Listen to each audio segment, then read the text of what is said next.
पिछले साल करीब 100 स्टार्टअप्स हमारे देश में यूनिकॉर्न बने। Country has achieved a milestone as the number of unicorns struck a century. और उसके साथ ही साथ 2000 स्टार्टअप्स बंद हो गई। इस साल वो सिलसिला और तेजी से बढ़ रहा है। पॉपुलर एडटेक स्टार्टअप डाउटनट को एलन ने एक्वायर किया एक फायर सेल में।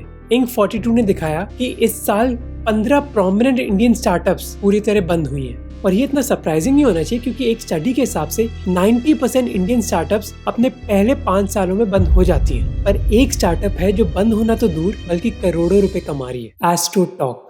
एस्ट्रोटॉक जिसने 80% मार्केट शेयर हासिल कर लिया है। एस्ट्रोटॉक की ऑडिटेड रिपोर्ट के हिसाब से पिछले फाइनेंशियल ईयर में उन्होंने 282 करोड़ रुपए कमाए, जिसमें से 27 करोड़ उनका प्रॉफिट था। इस कंपनी के फाउंडर है पुनीत गुप्ता, जो एक रेगुलर इंजीनियर थे और आईटी सर्विस इंडस्ट्री में काम कर रहे थे। 2015 में उन्होंने अपनी जॉब क्विट कर दी क्योंकि वो एक स्टार्टअप लॉन्च करना चाहते थे, पर उनकी स्टार्टअप चली नहीं तो फिर उनको जॉब पर वापस जाना पड़ा। पर जॉब में वापस आकर वो थोड़ा बंधे हुए से फील कर रहे थे, इसलिए पुनीत के सीनियर कोलीग ने उनको बोला कि क्यों ना वो एक ज्योतिष से मिल ले। पुनीत कभी एस्ट्रोलॉजी में विश्वास नहीं करते थे, पर उन्होंने सोचा मैं ट्राई क्यों ना करूं। पुनीत ने कहा कि वो चौंक गए ये जानकर कि कई चीजें जो ज्योतिष ने प्रिडिक्ट करी वो सच हो गई। जिसके बाद पुनीत को एक स्टार्टअप आइडिया आया और 2017 में उन्होंने एस्ट्रोटॉक स्टार्ट करी।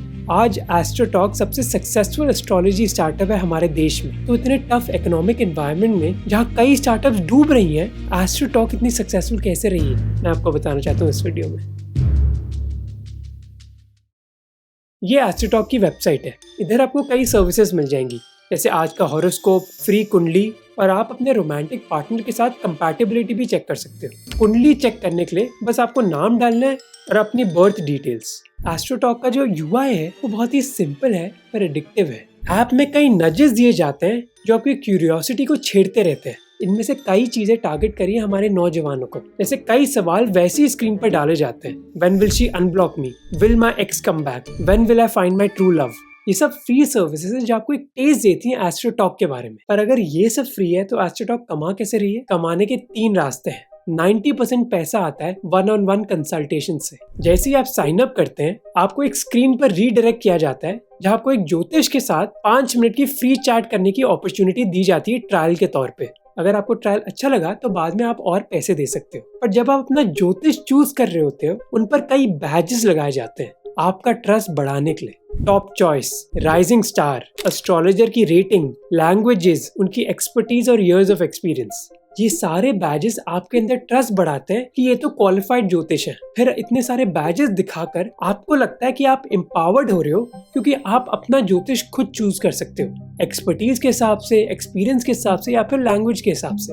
एस्ट्रोटॉक के फाउंडर्स ने कहा कि ऐसे 1-on-1 सेशंस उनके लिए सबसे पैसा कमाते हैं। दूसरा सोर्स ऑफ रेवेन्यू है लाइव सेशंस। ये मानो इंस्टाग्राम स्टोरीज की तरह है जहां कई ज्योतिष जनरल एडवाइस और प्रेडिक्शन दे रहे होते हैं। इस फीचर के जरिए भी आप पेड कंसल्टेशन करवा सकते हो अगर आपको कोई ज्योतिष बहुत अच्छा लगा। ये फीचर एस्ट्रोटॉक को 5% पैसा देता है और आखिरी 5% आता है एस्ट्रोमॉल से। ये मानो अमेज़न है एस्ट्रोलॉजी के बारे में। पूजा का सामान चाहिए, ई पूजा सर्विसेज करवानी है, नजर का सामान चाहिए या फिर हीलिंग ऑयल चाहिए, ये सारी चीजें आपको एस्ट्रोमॉल में मिल जाएगी। इम्प्रेसिव चीज जो है एस्ट्रोटॉक के बारे में वह है कि उन्होंने बहुत कम फंडिंग से इतना ज्यादा पैसा कमाया। पिछले साल उन्होंने 280 करोड़ से ज्यादा रुपए कमाए, पर फंडिंग उठाई उन्होंने बस $800,000 की, यानी कि करीब 6.5 करोड़ रुपए, जो किसी भी स्टार्टअप के लिए बहुत ही इम्प्रेसिव है क्योंकि मोस्ट स्टार्टअप्स का रेवेन्यू उनकी फंडिंग से बहुत कम होता है। ये तो बात थी उनकी रेवेन्यू की। अगर हम एक्सपेंसेस की बात करें तो बहुत ऑब्वियस है कि उनका सबसे बड़ा एक्सपेंस है ज्योतिष। जो उनको पैसे ज्योतिषों को देने पड़ते हैं वो सबसे बड़ा एक्सपेंस है एस्ट्रोटॉक के लिए। सेकंड सबसे बड़ा एक्सपेंस है मार्केटिंग कॉस्ट। अगर आप शार्क टैंक देखते हैं तो आपने कैक का नाम सुना होगा। कैक का मतलब है कस्टमर एक्विजिशन कॉस्ट, यानी कि एक कस्टमर बनाने के लिए एक स्टार्टअप को कितना पैसा खर्च करना पड़ता है। एस्ट्रोटॉक के लिए ये $6 से $9 है, जो रिलेटिवली हाई है, पर इसकी वजह यह है कि उनके कई कस्टमर्स एक्चुअली इंडिया में नहीं है बल्कि वो NRIs है। एस्ट्रोटॉक के फाउंडर्स ने कहा कि उनका 1/6 revenue US, UK, Canada, Australia और दूसरे इंग्लिश स्पीकिंग देशों के NRIs से आता है। पर एस्ट्रोटॉक का कहना है कि वो 6 से 8 महीने में ये कॉस्ट अपनी कवर कर लेते हैं क्योंकि उनके हिसाब से वो कस्टमर्स को अच्छी तरह रिटेन कर पाते हैं। कंपनी के फाउंडर्स का कहना है कि उनके 80% कस्टमर्स रिपीट कस्टमर्स हैं। तो तारे शायद हमारे लिए नहीं पर एस्ट्रोटॉक के लिए तो जरूर चमक ही रहे। पर सवाल यह है कि ज्योतिषों की सर्विसेज हमारे देश में सदियों से चली आ रही है, तो भला एस्ट्रोटॉक ने ऐसा क्या किया जिससे उनकी इतनी फास्ट ग्रोथ हो गई? पहली चीज है डिजिटल कन्वीनियंस। एस्ट्रोटॉक उस जमाने में रिलीज हो रही है जब हम में से कई लोग डिजिटली नेटिव हैं, यानी कि हम बहुत कंफर्टेबल हैं किसी भी ऐप को यूज करने के लिए। हम सभी चाहते थे कि इंडिया इस साल का क्रिकेट वर्ल्ड कप जीते। कई फैंस ने पूजा भी कराई, श्री शिवाय नमस्तुभ्यं स्वाहा। पर एक स्पिरिचुअल स्टार्टअप फाउंडर ने कहा कि कुछ इंडियन फैंस ने 25 लाख रुपए खर्च करे इंडियन क्रिकेट टीम की ई पूजा के लिए। आस्था की दुनिया तो कई सदियों से है हमारे देश में, पर डिजिटल कन्वीनियंस अब आ रही है इस इंडस्ट्री में। और ये मत सोचना कि इस इंडस्ट्री में फ्यूचर पोटेंशियल नहीं है। एक रिसर्च ने दिखाया कि इंडियन रिलीजियस और स्पिरिचुअल मार्केट की वैल्यू अभी $58 बिलियन है, जो 10 साल के अंदर ऑलमोस्ट 3 गुना हो जाएगी, $150 बिलियन। इसी वजह से कई ऐसी स्टार्टअप्स खुल रही है हमारे देश में। अब कई स्टार्टअप्स की एक बहुत बड़ी प्रॉब्लम आती है इंडियन मार्केट में, वो है मोनेटाइजेशन। इसके बारे में मैंने इस वीडियो में बात भी करी थी, क्योंकि हमारे देश में पर कैपिटा इनकम्स बहुत कम है, इसलिए कई स्टार्टअप्स को रियलाइज हुआ कि हाई मार्जिन बिजनेस आप तभी क्रिएट कर सकते हो अगर आप इंडिया 1 को टारगेट कर रहे हो। इंडिया 1 मतलब जो शहरों में रहता है, अंग्रेजी बोलता है और अच्छे खासे पैसे उनके पास। पर कुछ स्टार्टअप्स हैं जो सभी से पैसा कमा सकती हैं, वो है रिलीजियस और डिवोशनल स्टार्टअप्स, क्योंकि ये ऐसी चीज है जिसके बारे में हम इतना झिझकते नहीं है पैसे देने के लिए। श्री मंदिर ऐप एक और पॉपुलर ऐप है जो कई लोग यूज करते हैं। उस ऐप पर तो आप कुछ पैसे देकर फूल भी चढ़ा सकते हो अपने फेवरेट मंदिर पर कई सोसाइटल रीजंस भी हैं जिसकी वजह से एस्ट्रोटॉक इतनी सक्सेसफुल रही है। जैसे हमारे देश में अनसर्टेनिटी और एंजाइटी बढ़ी है। 2020 में कोविड के दौरान गूगल ट्रेंड सर्चेस कुंडली और एस्ट्रोलॉजी के लिए अपनी 5 ईयर पीक पर आ गए थे। कई एस्ट्रोलॉजर्स ने रिपोर्ट किया कि उनका बिजनेस बूम कर गया था लॉकडाउन के दौरान, क्योंकि ऐसे एनवायरनमेंट में जब किसी को पता नहीं था कि क्या होने वाला है उनकी जिंदगी में, एस्ट्रोलॉजी ने लोगों को सर्टेनिटी दी, आश्वासन दिया कि सब ठीक हो जाएगा। पुनीत गुप्ता जो एस्ट्रोटॉक के सीईओ हैं, उन्होंने टाइम्स ऑफ इंडिया को बोला कि पैंडेमिक की वजह से उनकी कंपनी का फ्यूचर बदल गया। जहां मार्च 2020 में वो 10 लाख रुपए हर दिन का कमा रहे थे, दिसंबर आते आते ये नंबर 23 लाख हो गया। लोग अपने रिलेशनशिप्स, हेल्थ, जॉब सिक्योरिटी और फाइनेंशियल स्ट्रगल्स के बारे में चिंतित थे, और इन सवालों का जवाब ढूंढने के लिए उनमें से कई लोगों ने एस्ट्रोलॉजी का रास्ता चुना। एस्ट्रोलॉजी की पॉपुलैरिटी के अलावा हमारे नौजवानों में एंजाइटी भी बढ़ी है। पुनीत ने कहा कि कई एंजाइटीज लोगों के रिलेशनशिप्स और शादी के मामले में आती है। कई यंग लोग अपने एग्जाम्स के बारे में पूछते और दूसरे लोग पूछते कि मेरी इनकम कब बढ़ेगी। अब ये अंडरस्टैंडेबल है कि लोग ऐसे सवाल क्यों पूछ रहे हैं। मैंने हाल ही में एक पर्सनल वीडियो में अभी शेयर किया था कि पैसों का कितना बड़ा इम्पैक्ट पड़ा है मेरी जिंदगी पे। मेरी फैमिली ने मेहनत करी, इसके फल मुझे मिल रहे हैं। क्योंकि मेरे पास दबाव नहीं था पैसे कमाने का, मैं अपना पैशन परस्यू कर पाया। रिसेंटली मैंने अपने कई सब्सक्राइबर्स से बात करी और एक बहुत कॉमन क्वेश्चन था कि मैं अपने पेरेंट्स पर डिपेंड नहीं करना चाहता, मैं अपनी इनकम को सप्लीमेंट करना चाहता हूँ, मैं कैसे करूँ। एस्ट्रोलॉजी वो आंसर नहीं देगा, इसके लिए आपको मेहनत करनी होगी। और इसलिए मैंने एक कोर्स बनाया जिससे आप फाइनेंशियली इंडिपेंडेंट हो पाओ फ्रीलांसर बनके। अब ये कोई 1 महीने में पैसे दुगने करने की स्कीम नहीं है, तो अगर आपको लगता है कि आपको पैसे ऐसे मिल जाएंगे, आपके लिए एस्ट्रोलॉजी ही बेहतर है। ये कोर्स उनके लिए जो मेहनत करना चाहते हैं और एम्बिशियस है, जो वर्किंग प्रोफेशनल्स है और साइड इनकम चाहते हैं, या फिर जो स्टूडेंट है और वो फाइनेंशियली इंडिपेंडेंट होना चाहते हैं। मैंने इस कोर्स को बनाने के लिए एक्सपीरियंस फ्रीलांसर से बात करी है और अपना सारा एक्सपीरियंस यूज किया है, चाहे वो वर्ल्ड बैंक का हो या फिर स्टैनफोर्ड का हो। ये कोर्स बहुत कंपेटिटिवली प्राइस भी है ताकि आपको ना लगे कि आपको बहुत ज्यादा पैसे देने पड़ेंगे इस चीज के लिए। मेरे स्टैनफोर्ड के प्रोफेसर स्कॉट ब्रेडी बोलते थे, मेक ओरिजिनल मिस्टेक्स, वो गलतियां मत करो जो पहले कोई कर चुका है। इसीलिए मैंने एक्सपीरियंस फ्रीलांसर से बात करी कि उन्होंने क्या गलतियां करी। ऐसे आपको पता नहीं होगा, पर कई इंडियन क्लाइंट्स पैसा देते ही नहीं है। इसीलिए मैंने कोर्स में बताया कि आप ऐसे क्लाइंट्स को कैसे आइडेंटिफाई कर सकते हो, लीगल एग्रीमेंट्स के ड्राफ्ट दिए ताकि आपके साथ ऐसा ना हो। मैं गारंटी देता हूँ कि इस कोर्स में बहुत वैल्यू है, और अगर आप फ्रीलांसर बनना चाहते हो तो ये एक कॉम्प्रिहेंसिव गाइड है आपके लिए। तो प्लीज वो गलतियां मत दोहराओ जो और लोग कर चुके हैं। इस कोर्स को लो ताकि आप बस ओरिजिनल मिस्टेक्स कमिट करो। पर एस्ट्रोटॉक का फायदा एक और चीज से हुआ, वो है लोनलीनेस। एस्ट्रोटॉक के ऐसे इंस्टाग्राम एड्स लोनली लोगों को टारगेट कर रहे हैं। एक एस्ट्रोलॉजर जो एस्ट्रोटॉक के लिए काम करते हैं, उन्होंने कहा कि मोस्ट लोग जो उनसे बात करते हैं वो अकेले हैं। वो कहते हैं कि ऐसे लोग बस किसी से बात करना चाहते हैं। दीवारों से बात करने से अच्छा है कि वो एक ज्योतिष से बात कर ले। इंडिया एक लोनलीनेस एपिडेमिक से गुजर रहा है, और इसके बारे में मैंने एक फुल वीडियो भी बनाया था जो आप इस वीडियो के बाद देख सकते हो। 2021 में 28 देशों में एक सर्वे हुआ था लोनलीनेस के बारे में, जिसने दिखाया कि 43% इंडियंस कई बार लोनली फील करते हैं, जिसने इंडिया को ब्राजील और टर्की के बाद 3rd रैंक पर डाला।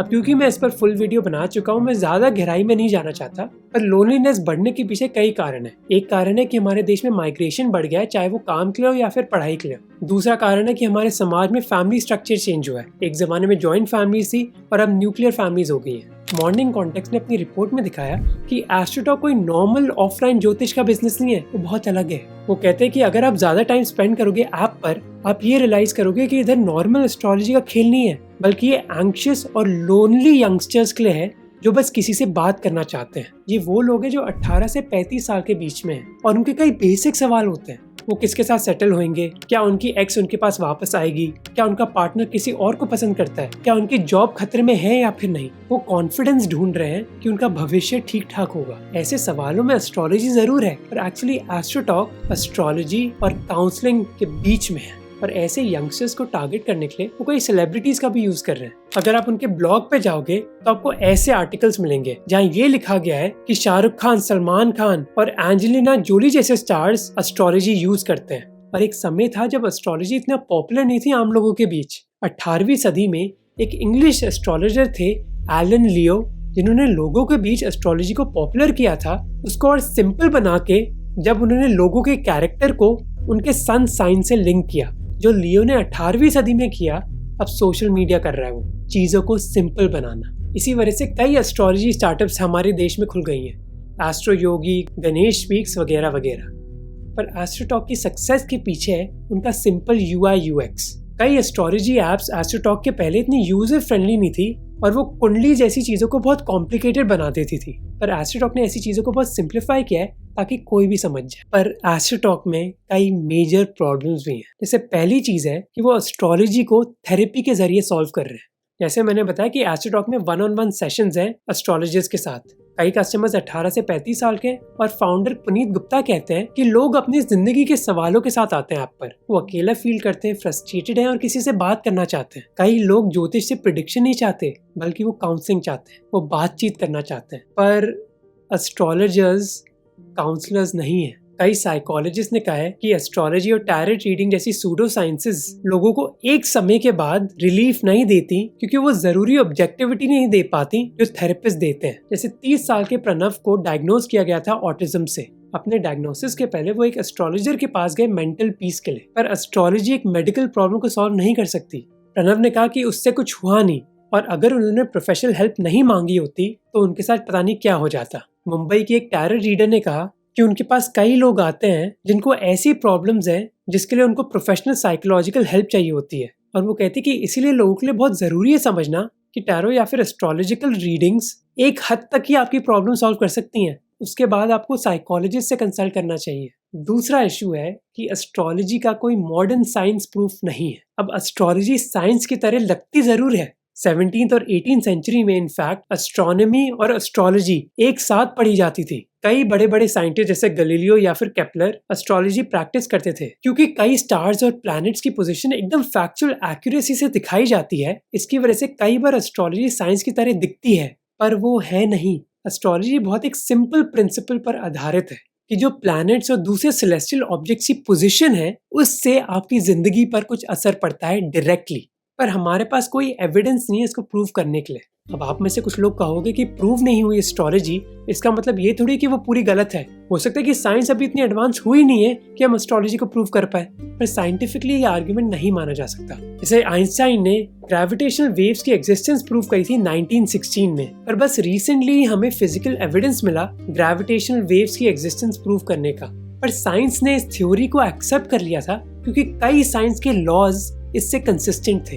एस्ट्रोलॉजी के साथ ऐसा नहीं हुआ है क्योंकि एस्ट्रोलॉजी करंट साइंटिफिक लॉज के साथ कंसिस्टेंट नहीं है। अब इसका मतलब ये नहीं है कि एस्ट्रोलॉजी काम नहीं कर सकती। एस्ट्रोलॉजी जैसी चीजें काम कर सकती हैं, पर इसको कहा जाता है प्लेसिबो इफेक्ट। मानो कि आप बीमार हो, मैंने कहा कि ये दवाई पी लो, पर वो दवाई नहीं है, वो एक्चुअली पानी है। पर आपको ये चीज नहीं पता, आपको लगता है कि आपने दवाई खाई और आप ठीक फील करने लग गए। और ये साइंटिफिकली प्रूवन है कि प्लेसिबो इफेक्ट का एक इफेक्ट हो सकता है।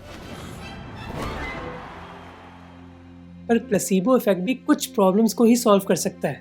वो आपको कॉन्फिडेंस दे सकता है, आपका मोराल बढ़ा सकता है, पर आपको ये नहीं बता सकता कि आपकी शादी कब होगी और आपके कितने बच्चे होंगे। तो जब हमारी जनरेशन लोनली और एंग्शियस है, क्या हमको उनको प्लेसिबो इफेक्ट से ट्रीट करना चाहिए या फिर किसी बेहतर सोल्यूशन से? पर जो बेहतर सोल्यूशंस है वो आपकी जिंदगी एकदम से सॉल्व नहीं कर देंगे। इसी वजह से हमारे देश में सबसे ज्यादा पैसा एस्ट्रोलॉजी, बेटिंग और सेक्स एप्स कमा रही है, क्योंकि वो प्रॉब्लम तुरंत सॉल्व कर सकती हैं। और अगर आपने इन तीनों में से 2 चीजें कंबाइन कर ली तो पैसा कमाना और आसान हो जाता है।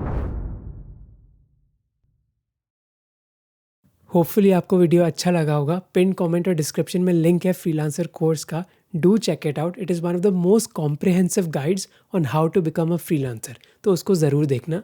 सी यू नेक्स्ट टाइम।